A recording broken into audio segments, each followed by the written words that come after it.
এখন এই অ্যাকুরিয়াম নিয়ে যেতে হচ্ছে। একটা হ্যান্ডেল ভাই ধরেছে আর একটা হ্যান্ডেল আমি ধরেছি।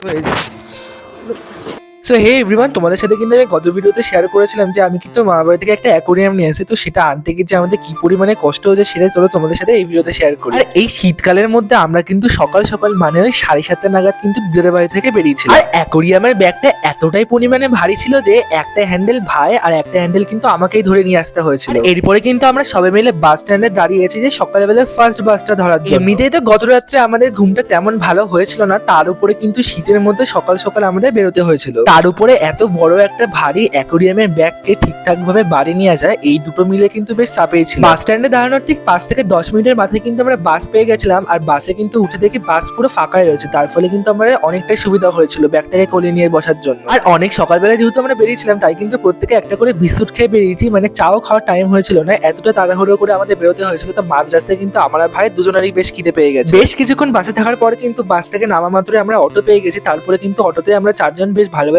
বসে যেতে পেরেছি। আর হ্যাঁ, এত বড় কাচের অ্যাকুরিয়ামটা কিন্তু পুরো সেফলি আমরা বাড়িতে নিয়ে আসতে পেরেছি, মানে কোনো রকমের গুঁতো কাদা লেগে ভেঙে টেঙে যায়নি।